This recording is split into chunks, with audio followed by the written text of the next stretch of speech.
Bom, você está no Rio de Janeiro há um bom tempo, apesar de ser do Rio Grande do Sul, considera quase um carioca mesmo. Você consegue explicar o porquê que a violência no Rio é tão grande que não tem comparação em outro lugar do Brasil?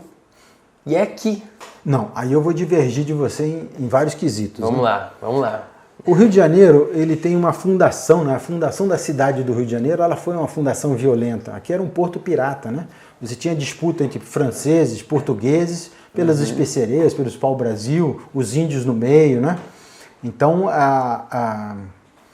o Rio de Janeiro, ele tem essa fundação cultural de violência. Um ponto de escravos, né? Você tem essa cultura da sociedade carioca, da cidade que foi criada. Tanto é que os portugueses ocuparam e fundaram a cidade e trouxeram ela de Salvador para não perder essa área para os franceses, né? Basicamente foi isso. Então você sempre teve conflitos de nações e de interesses escusos aqui dentro, desde o nascimento da cidade. E aí quando você vai evoluindo, né, você tem todo um presságio, né, 1800, família imperial aqui e tal, você tem todo um desenvolvimento às pressas da cidade, sem planejamento, sem organização. Você vê que tem comunidades hoje que ainda são de origem dos quilombos, né, dos escravos, né? Então hoje são favelas, são comunidades, mas que têm origem em quilombos, né? Tem outras que são como a Providência, né, que foi um depósito de gente que lutou em Canudos, né? E você tem a Rocinha, né, que já é a migração, né? O migrante pobre nordestino que veio para cá, você fundou a Rocinha, por exemplo. Que é o cara que veio trabalhar na abertura dos túneis da cidade e foi ficando ali perto. E hoje tem uma big cidade que é a Rocinha. Então o Rio de Janeiro ele já tem essa cultura da violência impregnado dentro dele e ele nunca conseguiu resolver isso, né? Ele sempre utilizou de políticas que nunca deram certo e que nunca teve um enfrentamento para isso. E a outra, você tem a questão do destaque que você falou, né, do Rio de Janeiro, isso aqui. O Rio de Janeiro hoje, se você vê, o Rio de Janeiro, ele a nível de índices, ele não está em primeiro lugar. Os índices criminais do Rio de Janeiro hoje estão em franca decadência. Eu digo isso porque eu trabalhei em vários batalhões, fui campeão de declínio de violência, de índices criminais várias vezes, e é uma coisa que a gente trabalha seriamente em cima disso. Então, você pega um Nordeste, por exemplo, você tem muita violência. Maceió, Alagoas, Recife, forte, né? Salvador, são extremamente violentos. Você vê o Norte, aí você tem as subnotificações. Aqui, devido a nós trabalharmos em cima dos índices, você tem uma notificação hoje que não é 100% correta, mas ela se aproxima disso. Então, você tem que trabalhar em cima dos índices.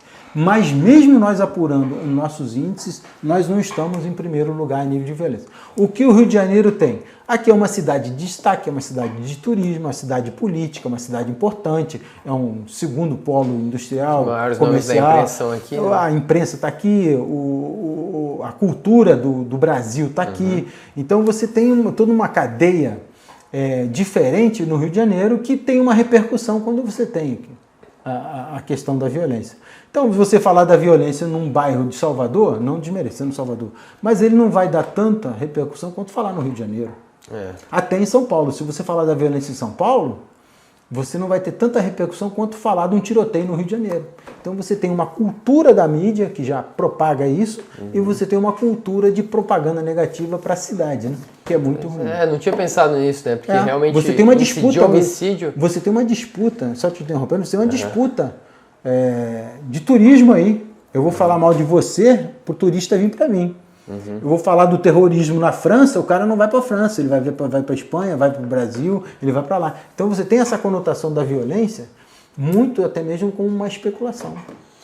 É que assim, eu não sei se nos outros estados, como a gente falou, Maceió, Alagoas, tem facções tão bem armadas como aqui.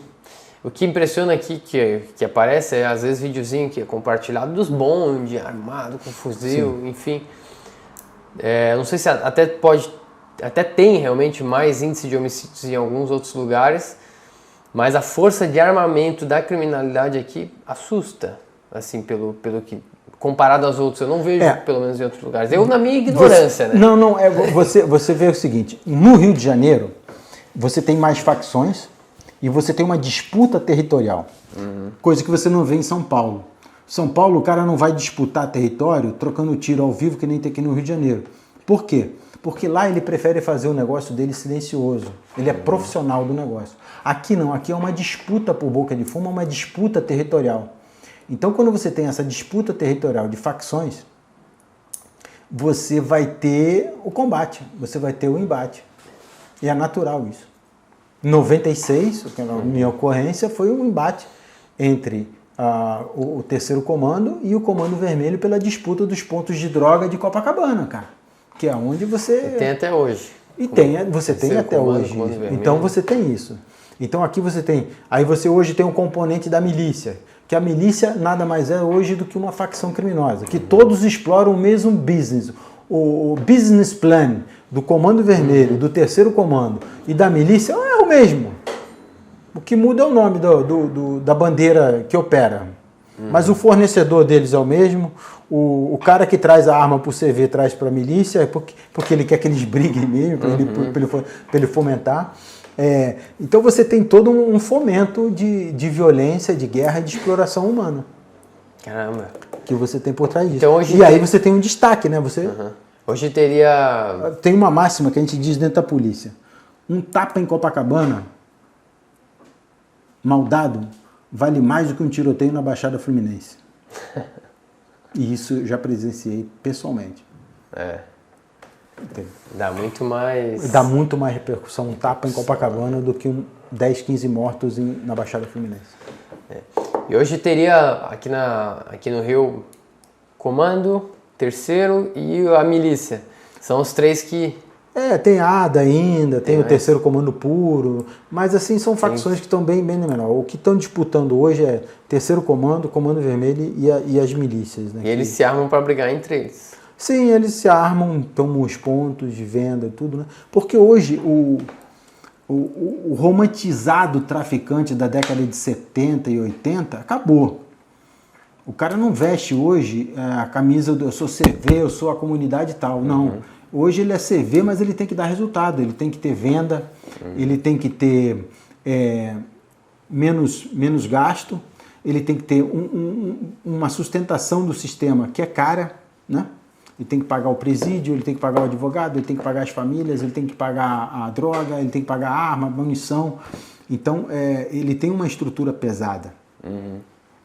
E hoje, aí o que ele passou a explorar? A milícia veio e explora o gás, explora o gatonete, a internet, a Kombi, o transporte ilegal, o comerciante que tem que pagar. Então hoje, bem dizer, todas as facções trabalham no mesmo modelo. Eu vou te dar um exemplo. Antigamente, você era vapor numa boca de fumo. Aí a polícia ia lá e te prendia. Te prendia. Pum, prendeu.